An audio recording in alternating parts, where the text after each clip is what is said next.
بے شک تمام تعریفیں اللہ کے لیے ہیں جو نہایت رحم کرنے والا، بڑا مہربان، توبہ قبول کرنے والا اور کریم ہے۔ میں گواہی دیتا ہوں کہ اللہ کے علاوہ کوئی معبود برحق نہیں، وہ تنہا ہے، اس کا کوئی شریک نہیں، وہ بلند و بالا اور عظیم و برتر ہے، اور میں گواہی دیتا ہوں کہ محمد صلی اللہ علیہ وسلم اس کے بندے اور رسول ہیں۔ بے شمار درود و سلام نازل ہوں ان پر، ان کی آل پر اور تمام صحابہ کرام پر۔ اما بعد، اے لوگو اللہ کا تقوی اختیار کرو، تم کامیاب و کامراں ہوگے، اور اس کے اطاعت کرو، سعادت و فلاح پاؤ گے۔ اللہ کے بندو، یہ رمضان کے آخری عشرے کی راتیں ہیں جن کی فضیلت بہت عظیم اور قدر و منزلت بہت زیادہ ہے، لہذا ان بابرکت راتوں کو غنیمت جانو اور ان میں مختلف عبادات و نیک اعمال انجام دو۔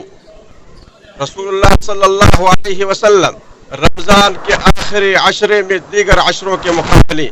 رب کی عبادت و بندگی میں زیادہ محنت کرتے تھے، اسے امام مسلم نے روایت کیا ہے۔ بلکہ ان راتوں میں آپ صلی اللہ علیہ وسلم کی محنت بہت زیادہ بڑھ جاتی تھی، جیسا کہ حضرت عائشہ رضی اللہ عنہا بیان کرتی ہیں کہ جب آخری عشرہ آتا تو آپ صلی اللہ علیہ وسلم اپنی کمر کس لیتے، شب بیداری کرتے اور اپنے اہل و عیال کو جگاتے۔ لہٰذا اللہ کے بندو، ان راتوں کے اوقات کو ضائع مت کرو، ان کو خوب غنیمت جانو اور ذکر و اذکار، تلاوت قرآن، صدقہ و خیرات، نماز، دعا، بندوں کے ساتھ حسن سلوک جیسے اطاعت و بندگی کے کاموں سے ان کو آباد رکھو، اور اس عشرے کی راتوں میں سے کسی ایک رات کو بھی یوں ہی اپنے ہاتھ سے نکلنے مت دو، تاکہ اللہ کی توفیق اور مدد سے تمہیں شب قدر نصیب ہو، جو کہ فضیلت میں 1000 مہینوں سے بہتر ہے۔ نبی صلی اللہ علیہ وسلم نے ارشاد فرمایا، رمضان کے آخری عشرے میں شب قدر تلاش کرو۔ اے بندہ مسلم، تم کیسے ان راتوں کو ضائع کر رہے ہو، جبکہ ان راتوں میں اجر و ثواب بہت ہی عظیم اور فضل و کرم بہت ہی زیادہ ہے۔ نبی صلی اللہ علیہ وسلم نے ارشاد فرمایا، جو شخص شب قدر کو اللہ پر ایمان رکھتے ہوئے اور اجر و ثواب کی امید سے قیام کرتا ہے، اس کے پچھلے سارے گناہ معاف کر دیے جاتے ہیں۔ لہذا ان قیمتی مواسم، بابرکت اور فضیلت والے اوقات میں سستی و غفلت سے بچو، کیونکہ جو محنت اور کوشش کرے گا وہی کامیاب ہوگا اور سبقت کرے گا۔ حدیث قدسی میں ہے کہ میرے بندو، بے شک تمہارے اعمال ہیں جن کو میں تمہارے لیے شمار کر کے رکھتا ہوں، پھر تمہیں ان کا پورا بدلہ دوں گا۔ چنانچہ جو شخص بھلائی پائے وہ اللہ کی حمد بجا لائے، اور جو اس کے علاوہ یعنی شر پائے وہ اپنے آپ ہی کو ملامت کرے۔ لہٰذا مسلمان، یہ تمہاری واضح محرومی اور بدنصیبی ہے کہ اللہ عز و جل نے اپنے بندوں پر خیر و برکت کے جو اسباب اور گناہوں کی بخشش و درجات کی بلندی کے لیے جو مواقع عطا کیے ہیں انہیں یوں ہی گنوا بیٹھو۔ نبی صلی اللہ علیہ وسلم نے اس ماہ رمضان کے متعلق فرمایا، اس میں ایک ایسی رات ہے جو 1000 مہینے سے بہتر ہے، جو اس کے خیر سے محروم رہا وہ محروم اور بدنصیب ہے۔ اس عشرے میں رب کی توفیق میں سے یہ ہے کہ بندہ اس میں اعتکاف کی سنت کو زندہ کرے، اپنے رب کی عبادت سے اپنے دل کو مانوس کرے، اپنے معبود اور خالق کے ساتھ سرگوشی کے لیے خلوت اختیار کرے، اور جس کو یہ توفیق ملتی ہے اس کے لمحات کس قدر لذت و سرور سے پر اور اس کے اوقات کس قدر خوشگوار ہوتے ہیں۔ امام زہری رحمہ اللہ فرماتے ہیں کہ مسلمانوں پر حیرت ہے کہ کیسے انہوں نے اعتکاف کی سنت کو ترک کر دیا ہے، حالانکہ نبی صلی اللہ علیہ وسلم جب مدینہ تشریف لے آئے اس وقت سے لے کر آپ صلی اللہ علیہ وسلم نے اپنی وفات تک کبھی اس کو ترک نہیں کیا۔ صحیح ہے، ان کی روایت ہے کہ نبی صلی اللہ علیہ وسلم رمضان کے آخری عشرے میں اعتکاف کرتے تھے۔ لہٰذا اللہ کے بندو، ان مبارک راتوں میں مختلف عبادات و اطاعت کے کاموں میں ہماتن مشغول ہو جاؤ۔ مالک کے ارض و سماوات کی قربت اور محبت حاصل کرنے میں کوئی کوتاہی نہ کرو۔ اللہ تعالیٰ میرے لیے اور آپ سب کے لیے قرآن کریم کو بابرکت بنائے اور اس میں موجود ذکر و آیات سے نفع پہنچائے۔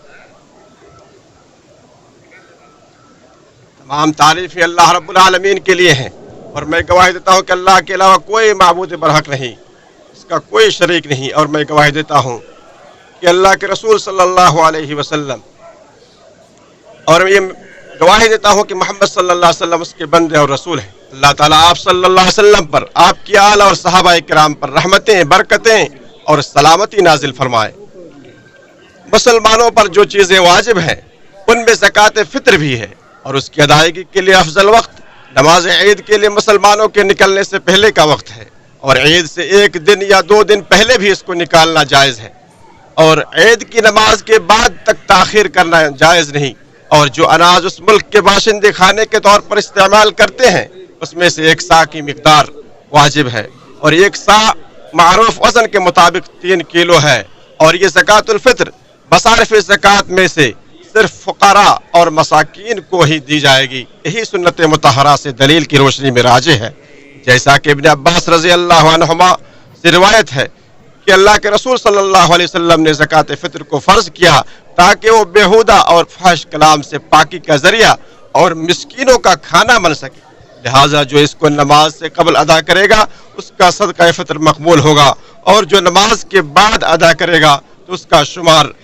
عام صدقات میں ہوگا۔ اسی طرح رمضان کے آخری دن کا آفتاب غروب ہونے کے بعد تکبیر مطلق مشروع ہے۔ اللہ رب العالمین کا ارشاد ہے، اور تاکہ تم روزے کی گنتی پوری کر لو اور روزے پوری کر لینے کی توفیق و ہدایت پر تکبیر کہو اور اللہ کا شکر ادا کرو۔ اور تکبیر کی اس سنت کا وقت امام کے خطبہ عید سے فارغ ہونے تک ہے۔ اس سنت پر عمل کر کے اللہ عز و جل کی تعظیم و کبریائی بیان کرو، اللہ تمہیں بہت زیادہ اجر و ثواب سے نوازے گا۔ اور جو اعمال انسان کے گناہوں کے لیے کفارہ اور اس کے درجات کی بلندی کا سبب بنتے ہیں ان میں سے نبی صلی اللہ علیہ وسلم پر کثرت سے درود و سلام پڑھنا بھی ہے۔ ارشاد باری تعالیٰ ہے کہ بے شک اللہ اور اس کے فرشتے نبی صلی اللہ علیہ وسلم پر درود بھیجتے ہیں، اے ایمان والو تم بھی ان پر درود و سلام بھیجو۔ اے اللہ